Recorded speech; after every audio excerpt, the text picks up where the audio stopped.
Hey guys, welcome back to video classes UP. तो आज के इस वीडियो में हम ध्वनि को समझने वाले हैं, साउंड। इससे रिलेटेड जितने भी क्वेश्चन हैं आज के इस वीडियो में हम उसको देखने वाले हैं। इस टॉपिक का जितने भी क्वेश्चन होंगे उसको हम हर एक ऑप्शन को डिटेल में समझेंगे।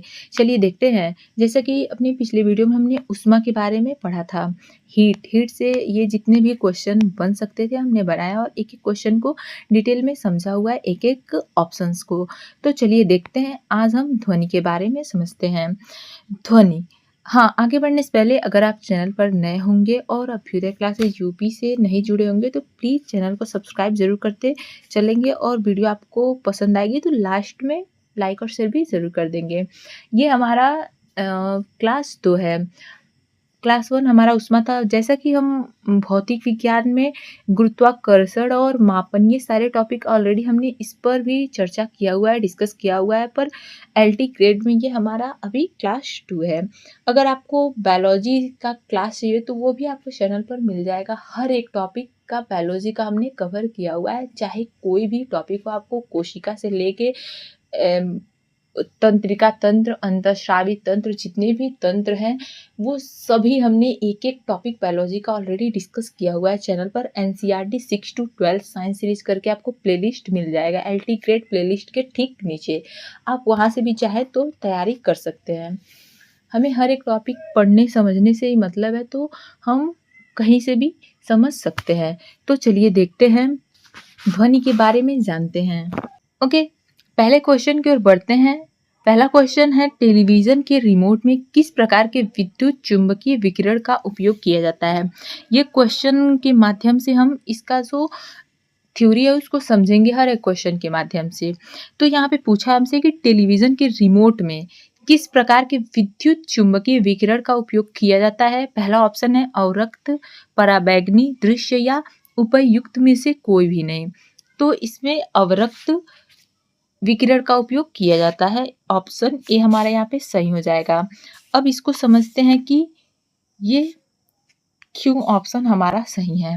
तो रिमोट एक ऐसी डिवाइस है जो किसी विद्युत उपकरण को कुछ दूरी, जैसे कि सामान्यतः आपका 5 मीटर हो गया, उससे नियंत्रित करने के लिए प्रयोग किया जाता है।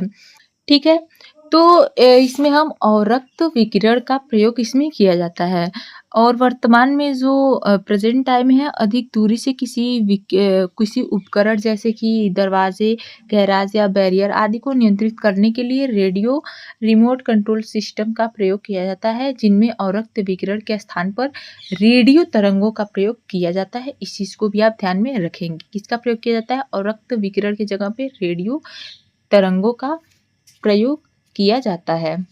क्लियर है। नेक्स्ट क्वेश्चन है, जब दो लोग आपस में बात करते हैं तो कितने डेसिबल की ध्वनि उत्पन्न होती है। लगभग 5 डेसिबल, 10, 30 या 100। तो ध्वनि की तीव्रता लोगों की बातचीत के प्रकार पर निर्भर करती है। जैसे फुसफुसाहट से 15 से 20 डेसिबल हो गया, सामान्य जो बातचीत होती है उससे 30 से 60 डेसिबल, तथा जो तेज आवाज में बातचीत होती है उससे 70 से 80 डेसिबल की ध्वनि उत्पन्न होती है। तो यहाँ पे हमसे पूछा है कि जब दो लोग आपस में बात करते हैं तो वो कितने डेसिबल की ध्वनि उत्पन्न होती है। तो यहाँ पे ऑप्शन सी हमारा हो जाएगा, लगभग 30 डेसिबल।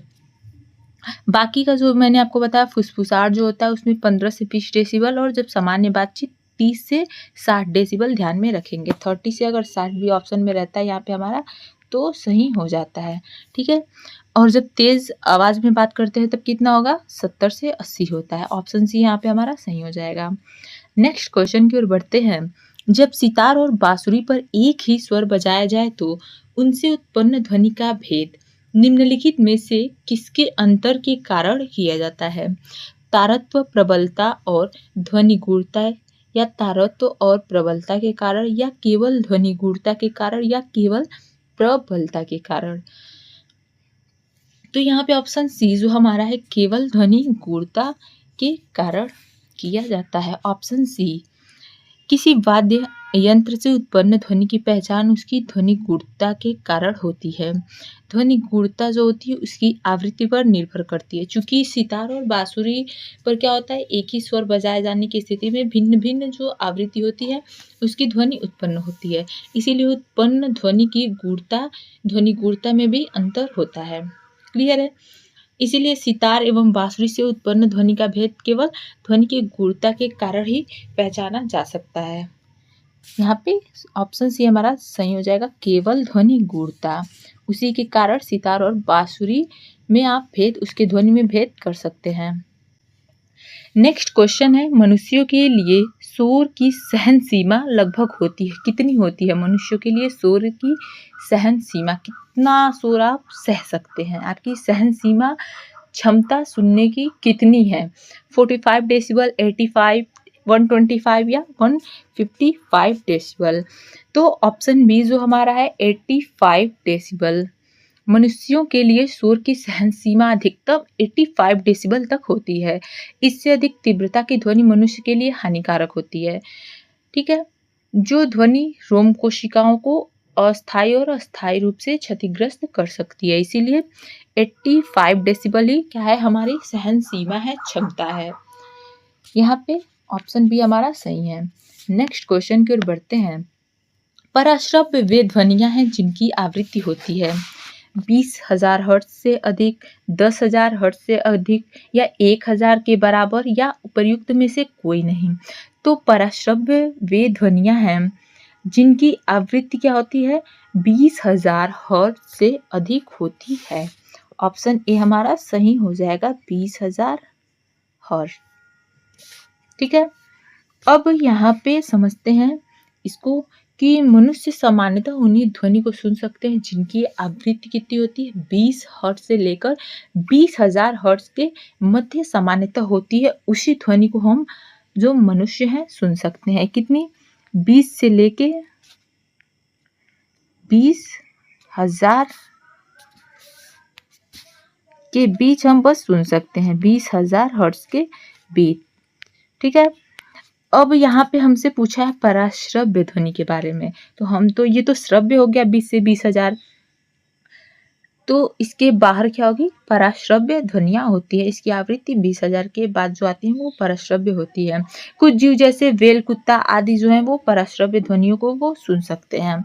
तो इन जीवों का भी नाम याद रखेंगे। पराश्रव्य ध्वनि कौन सुन सकता है? वेल हो गया, कुत्ता हो गया, ये सब पराश्रव्य ध्वनियों को सुन सकते हैं। क्लियर है? नेक्स्ट क्वेश्चन में हमसे पूछा है, चंद्रमा के धरातल पर दो व्यक्ति एक दूसरे से बात नहीं कर सकते क्योंकि?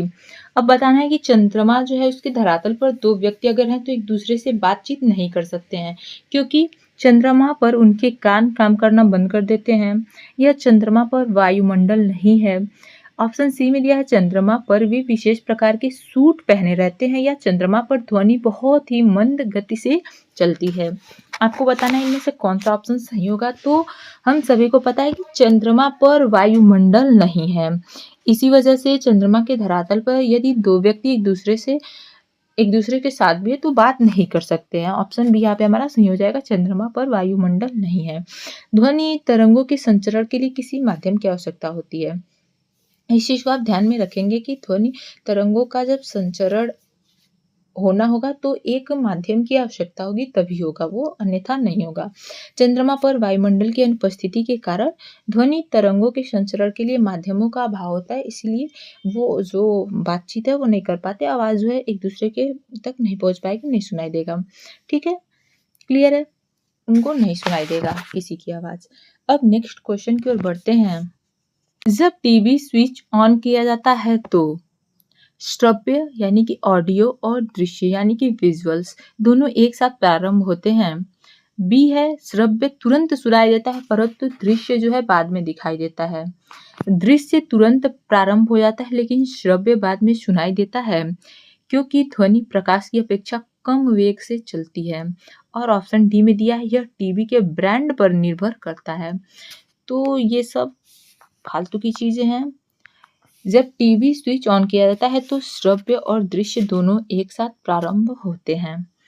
ठीक है, क्लियर है, इसमें कुछ समझना है आई थिंक इसमें कुछ समझने लायक नहीं है, फिर भी अगर समझना चाहें तो समझ सकते हैं कि टीवी का स्विच ऑन करने पर श्रव्य एवं जो ऑडियो और विजुअल्स होते हैं दोनों एक साथ दिखना एक साथ प्रारंभ होते हैं।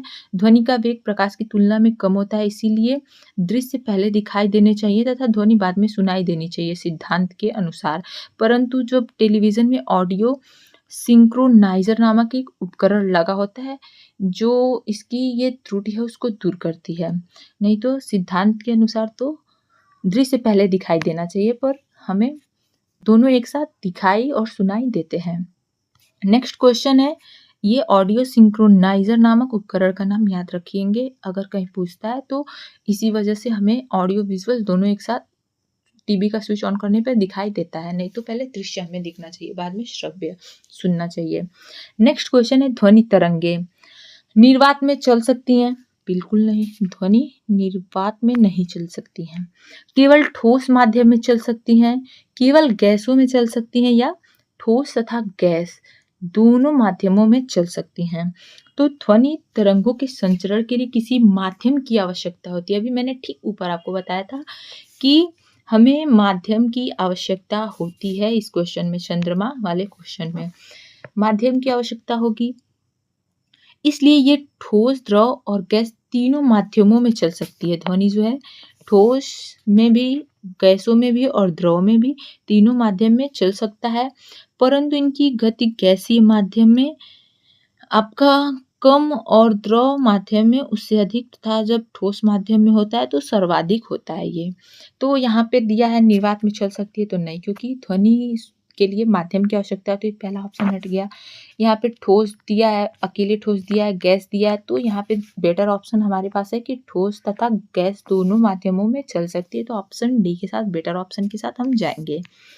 नेक्स्ट क्वेश्चन है, म्यूजिक कॉन्सर्ट्स के लिए प्रयोग किए जाने वाले हॉल की दीवारें इस प्रकार निर्मित होती हैं कि वे ध्वनि को बढ़ा सके, ध्वनि प्रेषित कर सके, ध्वनि को परावर्तित कर सके या ध्वनि का अवशोषण कर सके। तो म्यूजिक कॉन्सर्ट्स के लिए प्रयोग किए जाने वाले जो हॉल होते हैं अथवा जो सिनेमा घर होते हैं, मूवी थिएटर्स होते हैं, उनकी भीतरी दीवारों को ऐसे पदार्थ जैसे कि आपका फाइबर ग्लास हो गया, उससे बनाया जाता है जो क्या करते हैं, ध्वनि का ऑब्जॉर्प्शन करते हैं और शोषण करते हैं ध्वनि का। ठीक है, तो यहाँ पे ऑप्शन डी हमारा सही हो जाएगा। ये क्या करते हैं, ध्वनि का अवशोषण करते हैं, ऑब्जॉर्प्शन करते हैं। यदि ये दीवारें ध्वनि को अवशोषित नहीं करेंगी तो दीवार जो ध्वनि होती है दीवारों से टकराकर प्रतिध्वनि उत्पन्न करेगी, जिससे जो श्रोता हैं, जो सुनने वाले हैं, उनको वास्तविक ध्वनि सुनने में असुविधा होगी। ठीक है, तो यहाँ पे ऑप्शन डी हमारा क्या हो जाएगा, सही हो जाएगा। ये ध्वनि का अवशोषण करती हैं। नेक्स्ट क्वेश्चन की ओर बढ़ते हैं। नीचे दिए गए विकल्पों में से किसमें ध्वनि आर पार नहीं जा सकती है? पानी में, निर्वात में, लोहा में या वायु में? तो अभी मैंने आपको ठीक ऊपर बताया था कि निर्वात में जो ध्वनि आपको नहीं सुनाई देती है। यहाँ पे अभी हमने समझा था कि इसके ऊपर क्वेश्चन में ध्वनि तरंगे निर्वात में नहीं चल सकती हैं। तो यहाँ पे हमसे पूछा है कि कहाँ पे ध्वनि आर पार नहीं जा सकती। आई थिंक ये क्वेश्चन ऊपर एक छूट गया हमसे, अभी उसको समझते हैं, पहले इसको समझ लेते हैं। तो ध्वनि किसके आर पार नहीं जा सकती है? पानी, लोहा, वायु, ये हमने पढ़ा, ठोस, द्रव, गैस। निर्वात में जो है ध्वनि आर पार नहीं जा सकता। ऑप्शन बी यहाँ पे हमारा सही हो जाएगा।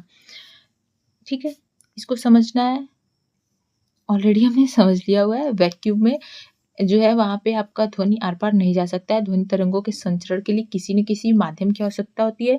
तो निर्वात में आपका जो वैक्यूम होगा, किसी वैक्यूम में एक स्थान होता है जहाँ किसी भी पदार्थ की उपस्थिति नहीं होती है, इसलिए निर्वात में ध्वनि का संचरण संभव नहीं है।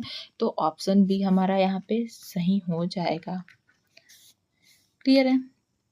नेक्स्ट है, ध्वनि तरंगे किसके कारण प्रतिध्वनि को उत्पन्न करती हैं? अभी ये भी हमने समझा था कि प्रतिध्वनि कब उत्पन्न कर रही है ध्वनि तरंगे? अपवर्तन, विवर्तन, परावर्तन या इनमें से कोई नहीं। तो परावर्तन के कारण ये प्रतिध्वनि उत्पन्न करती हूँ। ऑप्शन सी यहाँ पे हमारा सही हो जाएगा। अभी हमने वो म्यूजिक कॉन्सर्ट और सिनेमा हॉल वाला क्वेश्चन में समझा था कि कब ये प्रतिध्वनि को उत्पन्न कर रही हैं। ठीक, तो यहाँ पे सेम क्वेश्चन हमसे पूछा है कि ध्वनि तरंगे किसके कारण प्रतिध्वनि उत्पन्न करती हैं? तो ये परावर्तन के कारण करती हैं। जब ध्वनि तरंगे आप अपने मार्ग में स्थित किसी ऑप्टिकल से टकराती हैं तो उस बाधा द्वारा ये रिफ्लेक्ट कर दी जाती हैं, तो प्रतिध्वनि उत्पन्न होती है। ठीक है, क्लियर है। नेक्स्ट क्वेश्चन की ओर बढ़े। हाँ, ये चीज़ और रखेंगे ध्यान में कि ध्वनि तरंगों के किसी वस्तु से टकराकर परावर्तित होने में कुछ समय लगता है, इसीलिए प्रतिध्वनि जो होता है सदैव मूल ध्वनि से कुछ समय बाद सुनाई देती है। आप सुनते होंगे ना, कोई चीज़ रिफ्लेक्ट करके आपको फिर वो सुनाई दे रहा है, जैसे बोल रहे हैं मेरा नाम ये है, फिर वो कुछ देर बाद आपको सुनाई दे रहा है कि मेरा नाम ये है, तो वो इसी कारण होती है। नेक्स्ट क्वेश्चन है, किसी ध्वनि स्रोत की आवृत्ति में होने वाले उतार चढ़ाव को कहते हैं, क्या कहते हैं? रमन प्रभाव कहते हैं, डॉपलर प्रभाव कहते हैं, क्रॉन्टन प्रभाव कहते हैं, या प्रकाश विद्युत प्रभाव कहते हैं।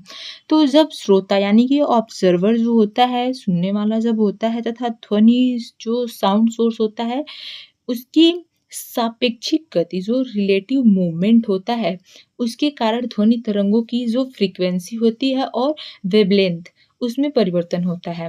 तो यह जो होता है वो डॉपलर प्रभाव कहलाता है। ऑप्शन बी हमारा सही हो जाएगा। कौन सा प्रभाव कहलाता है? डॉपलर प्रभाव। यही कारण है कि पास आती हुई एम्बुलेंस का सायरन अधिक तीव्र सुनाई देता है, जबकि दूर जाने पर उसकी ध्वनि जो है वो धीमी हो जाएगी। क्लियर है। तो ये था आज का हमारा टॉपिक ध्वनि। 1 मिनट, यहाँ पे कोई क्वेश्चन एक हमसे छूटा था। ये लगभग 20 डिग्री सेल्सियस के तापक्रम पर किसी माध्यम में ध्वनि की गति अधिकतम रहेगी। किसमें? हवा में, ग्रेनाइट में, पानी में या लोहा में? तो लोहा में रहेगी ध्वनि की गति।